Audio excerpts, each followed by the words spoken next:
अस्सलामुअलैकुम नाज़रीन, मैं हूं आपके साथ आपकी होस्ट महारुख रशीद और आप देख रहे हैं प्रोग्राम जिसका नाम है वर्ल्ड ऑफ स्पोर्ट्स। और इसमें बहुत सारी बातें होती हैं खेल के हवाले से। जी हां, बिल्कुल आजकल जो है हमारा फोकस सिर्फ क्रिकेट पर है, क्योंकि वनडे भी हुआ, फिर उससे पहले T20 हुआ, एशियन कप के हवाले से भी बात होगी, ये सारी चीजें हैं। और बिल्कुल आज जो है हमारा फोकस होगा ऑकलैंड में जो पाकिस्तान और न्यूजीलैंड के दरमियान तीसरा वनडे हुआ, उसमें पाकिस्तान को बदतरीन शिकस्त का सामना करना पड़ा। इस हवाले से भी हम बिल्कुल डिटेल में बात करेंगे। हमारे साथ जो मौजूद हैं साबिक फर्स्ट क्लास क्रिकेटर तौफीक तिरमिजी साहब, अस्सलाम वालेकुम। वालेकुम सलाम। क्या कैसे हैं तौफीक तिरमिजी? जी ठीक ठाक है।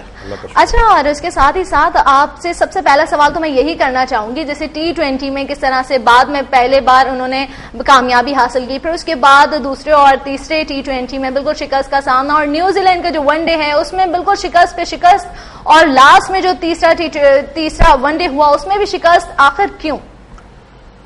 बिस्मिल्लाहिर्रहमानिर्रहीम। देखा जाए तो हमने इससे पहले भी बात की थी, और जब पाकिस्तान टीम दौरे पे जा रही थी तो उस वक्त यही बातें हुई थी कि बड़ा टफ ये दौरा होगा पाकिस्तान के नुक्ता नजर से, और पाकिस्तान को बहुत ज्यादा मेहनत करनी पड़ेगी। और जिस तरह से पाकिस्तान की टीम ने मेहनत की थी, जाहिर है वो चीज सामने नहीं आई। और आपको ये भी याद होगा कि मैंने ये भी कहा था कि वनडे का जो स्क्वाड है, वनडे के हवाले से अजहर अली को जो कप्तान बनाया गया था, और इस टूर्नामेंट, इस खासतौर पर सीरीज में अजहर अली को चेंज करना चाहिए था, और उसकी जगह पर या तो शाहिद आफरीदी को वक्ती तौर पे उनको कप्तानी दे दी जाती, क्योंकि वहां पर दिलेर खिलाड़ी की जरूरत थी और बहुत ही ज्यादा अग्रेसिव अंदाज से कप्तानी करनी पड़ती है। और बहुत सी चीजें ऐसी होती हैं जो कि छोटी छोटी सी चेंजिंग की जाती हैं, और ग्राउंड में इन्वॉल्वमेंट बड़ी ज्यादा होती है।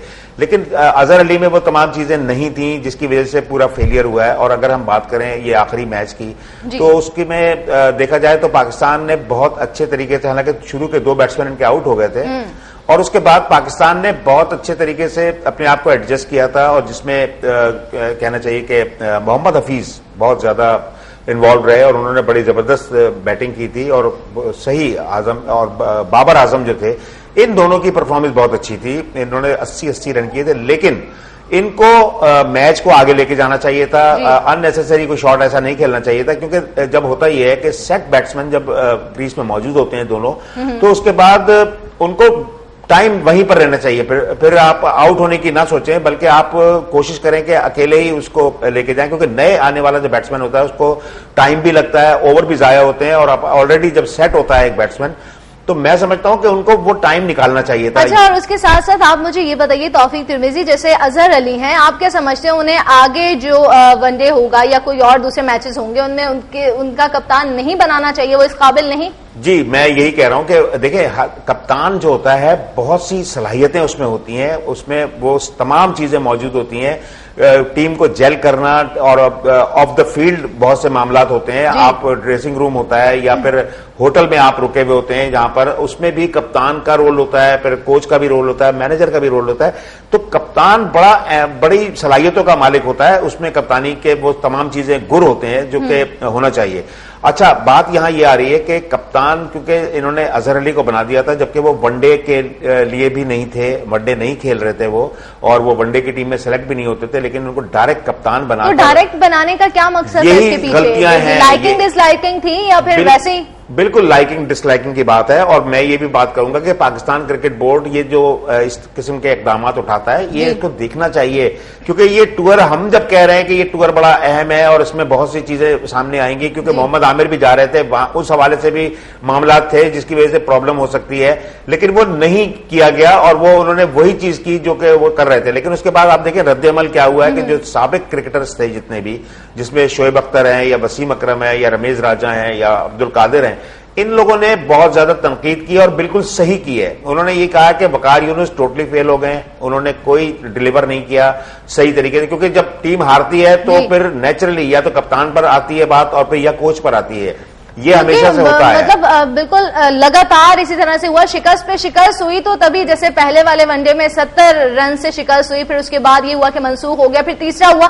इसमें यही हुआ कि लगातार जब शिकस्त होती रही तो साबिक क्रिकेटर जो हैं वो भी तिलमिलाओ उठे और वो भी सामने आए, उन्होंने भी कहा कि जी हमें भी कुछ कहना है, तो शायद हमारी कोई बात जो है वो एक क्रिकेटर्स और खिलाड़ी और जो कप्तान है वो पिक कर ले, हो सकता है कि आगे खेलों में वो अच्छा खेल सके। जी बिल्कुल, आपने सही कहा। जिस तरह से पाकिस्तान की टीम को शिकस्त हुई है, आप देखें कि T20 में पाकिस्तान बड़ी बुरी तरीके से हारा है, फिर उसके बाद वनडे सीरीज भी बड़ी बुरी तरीके से हार गई। तो खुशकिस्मती है पाकिस्तान की कि सेकंड वनडे जो था वो बारिश की नजर हो गया और वो मैच नहीं हुआ। लेकिन जो साबिक खिलाड़ी जो आपने बात की है, जिसमें वसीम अकरम है, शोएब अख्तर है, फिर अब्दुल कादिर है, रमेश राजा, ये तमाम खिलाड़ी जाहिर है उन्होंने भी कप्तान और कोच पर जो है, उन्होंने कहा कोच या कप्तान जो है उसी पर उंगली उठनी चाहिए, और उन्होंने भी उन्हीं पर उंगली उठाई। देखिए बात ये होती है कि जब भी टीम शिकस्त खाती है तो उसके बाद उसकी जिम्मेदारी तो होती है वो बिल्कुल कप्तान पे होती है या फिर कोच पे होती है।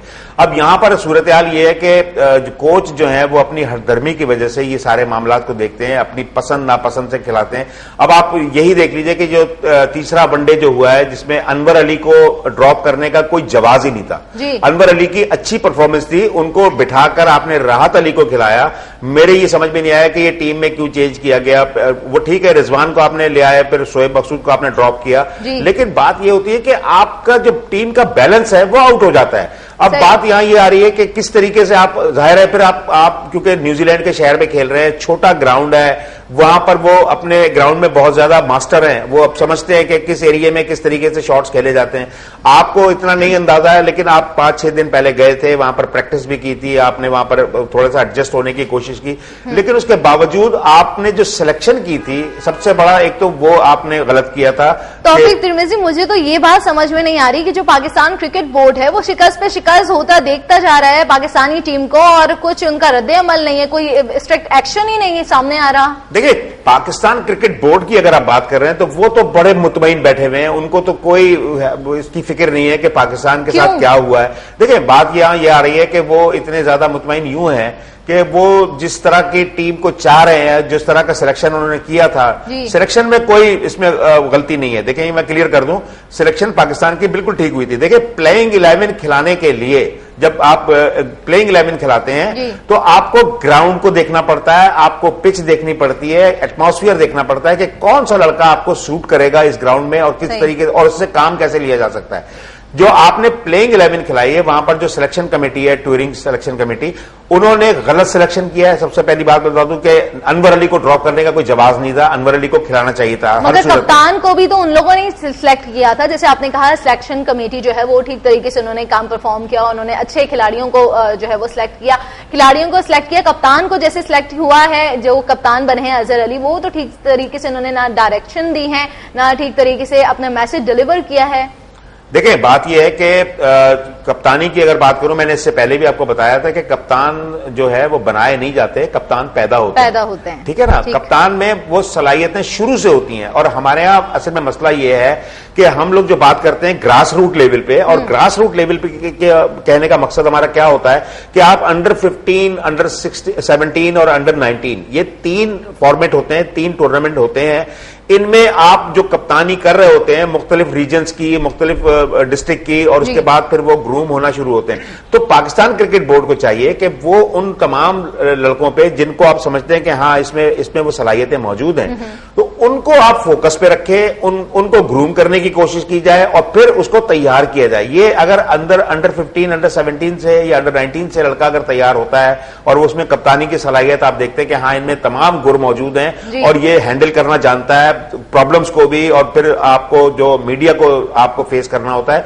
मीडिया को भी आप सही तरीके से फेस कर सकता है वो लड़का, तो फिर आपको उसको ग्रूम करके तैयार करना पड़ेगा। यहां ये होता है कि अजहर अली को कप्तान बनाने का मकसद मेरे समझ में बिल्कुल नहीं आया कि जो लड़का वनडे में टीम में ही नहीं है, वो 17 लोग या 16 लड़कों की टीम में वो लड़का नहीं है, और वो उसको वनडे का कप्तान बना के और भारी जिम्मेदारी उसको दे दी है। मैं देख रहा था कि जिस तरीके से चौके लग रहे थे, वो बिल्कुल ब्लैंक खड़े हुए थे, उनकी समझ में ही नहीं आ रहा था कि अब क्या करूं मैं, किस तरीके से हैंडल करूं। तो कप्तान का बहुत बड़ा रोल होता है ग्राउंड में, और बात यह है कि आपकी टीम की पोजीशन क्या है, आप किस पोजीशन पे खड़े हुए हो। रैंकिंग में आप 8वें नंबर पर चले गए हो, फिर T20 में भी आप 8वें नंबर पर चले गए हो, ग्रेजुअली आप नीचे जाते चले जा रहे हो, तो आप देख रहे हो कि कहीं ना कहीं गलतियां हो रही हैं, कुछ गलत हो रहा है जिसकी वजह से आपकी वो परफॉर्मेंस नहीं निकल पा रही जो होनी चाहिए। तो बात यहां ये आती है कि हमें हर चीज को हमें बड़ा ऑपरेशन करना पड़ेगा, हमें सर्जिकल ऑपरेशन करना पड़ेगा और सब कुछ देखना पड़ेगा। और बल्कि जो पाकिस्तान क्रिकेट बोर्ड पर लोग बैठे हुए, आप कंटिन्यू कीजिएगा, और इसी के साथ साथ जी पाकिस्तान सुपर लीग के हवाले से भी क्वेश्चन किया जाएगा, मगर उससे पहले लेते हैं यहाँ पर छोटी सी ब्रेक, फिर वापस आएंगे, प्रोग्राम को कंटिन्यू करेंगे, इसके साथ रहिएगा।